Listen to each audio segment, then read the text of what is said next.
નમસ્કાર, દૂરદર્શન સમાચારમાં આપનું સ્વાગત છે. જોઈએ અત્યાર સુધીના સમાચાર.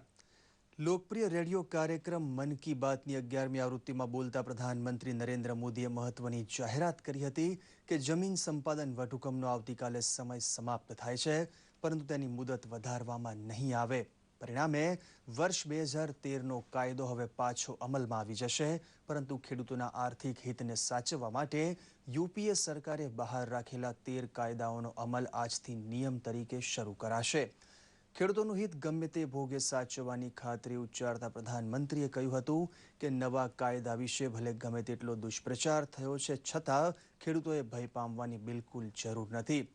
ગુજરાતની ઘટનાનો ઉલ્લેખ કરતા તેમણે કહ્યું હતું કે પ્રબુદ્ધ નાગરિકોની પહેલ ઉપર જનતાએ સમજદારી દાખવતા શાંતિ સાથે પ્રગતિના રસ્તે ગુજરાત ફરી ચડી ગયું છે. सरदार की भूमि पर कुछ भी हो जाए तो देश को सबसे पहले सदमा पहुंचता है, पीड़ा होती है। लेकिन बहुत ही कम समय में गुजरात के प्रबुद्ध सभी मेरे नागरिक भाइयों बहनों ने परिस्थिति को संभाल लिया, स्थिति को बिगड़ने से रोकने में सक्रिय भूमिका निभाई और फिर एक बार शांति के मार्ग पर गुजरात चल पड़ा। शांति, एकता, भाईचारा, यही रास्ता सही है और विकास के मार्ग पर ही कंधे से कंधा मिला करके हमें चलना है। विकास ही हमारी समस्याओं का समाधान है।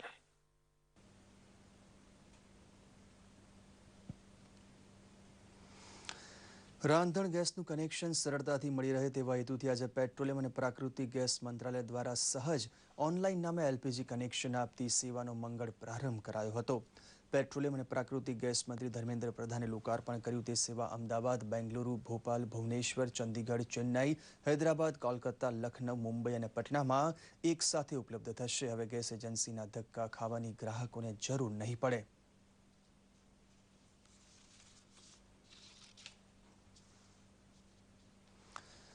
બિહારના પટનામાં ગાંધી મેદાનમાં મહાગઠબંધનની રેલી ચાલી રહી છે. રેલીમાં બિહારના મુખ્યમંત્રી નીતિશ કુમાર, આરજેડી અધ્યક્ષ લાલુ પ્રસાદ યાદવ તથા કોંગ્રેસ અધ્યક્ષા સોનિયા ગાંધી ઉપસ્થિત રહ્યા હતા. આ પૂર્વે શનિવારે જેડીયુના 2 અને આરજેડીના 1 ધારાસભ્યએ પાટલી બદલી ભારતીય જનતા પાર્ટીનો પાલવ પકડ્યો છે. આ પક્ષ પલટાથી મહાગઠબંધનને મોટો ફટકો પડ્યો છે.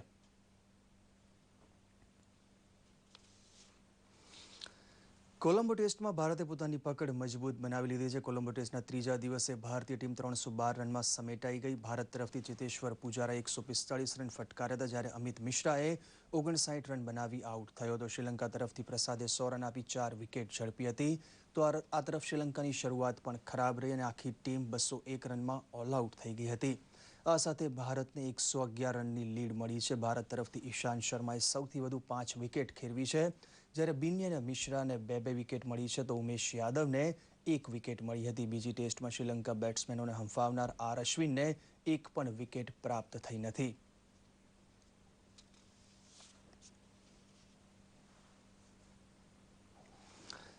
સૌરાષ્ટ્રભરના મેમણ સમાજના પ્રતિનિધિઓની મહાસભા ગોંડલ ખાતે યોજાઈ ગઈ, જેમાં 105 જેટલા ફિરકાઓમાંથી મેમણ આગેવાનોએ હાજર રહી કોમની ભલાઈ માટે ચાલતી પ્રવૃત્તિઓ વધુ બહેતર બનાવવા વિશે ચિંતન કર્યું હતું.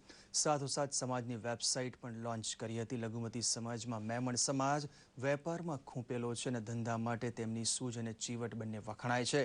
આઝાદી પહેલાથી મેમણ વેપારીઓ દેશાવરનો વેપાર ખેડતા રહ્યા છે અને એન્જિન વગરના વહાણ વડે આફ્રિકા ખંડમાં પહોંચવામાં તેઓ પહેલા હતા. યાત્રાધામ અંબાજીમાં અતિવૃષ્ટિ બાદ ઠેર ઠેર ભરાયેલા પાણીમાં મચ્છરનો ઉપદ્રવ વધતા બનાસકાંઠા આરોગ્ય તંત્રએ દવા છંટકાવ માટે 8 ટીમ બનાવીને કામ શરૂ કરી દીધું છે. સ્થાનિક રહેવાસીઓ ઉપરાંત દરરોજ બહોળી સંખ્યામાં યાત્રિકો અંબાજીમાં આવન જાવન કરતા હોવાથી જાહેર આરોગ્ય ઉપર ખતરા સમાન મચ્છર તથા જીવાતના ઉપદ્રવને કાબૂમાં લેવા પૂરજોશમાં કામ ચાલુ છે. 5 બાળકોને મેલેરિયા તથા સરકારી દવાખાને લઈ જવાતા તે પૈકી એક બાળકને ડેન્ગ્યુ હોવાની શંકા પડતા આરોગ્ય તંત્રે સતર્ક બની અંબાજીમાં સફાઈ પણ હાથ ધરી છે.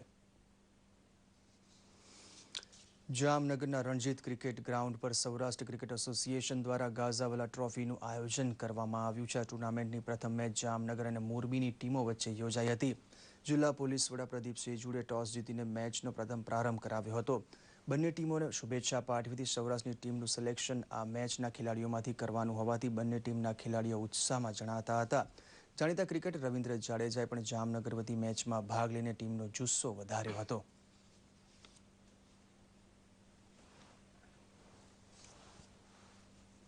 આ ટુર્નામેન્ટની અંદર આપણા ઇન્ટરનેશનલ કક્ષાએ અને ભારત તરફથી રમતા શ્રી રવિન્દ્ર જાડેજા પણ આ ટુર્નામેન્ટ રમી રહ્યા છે.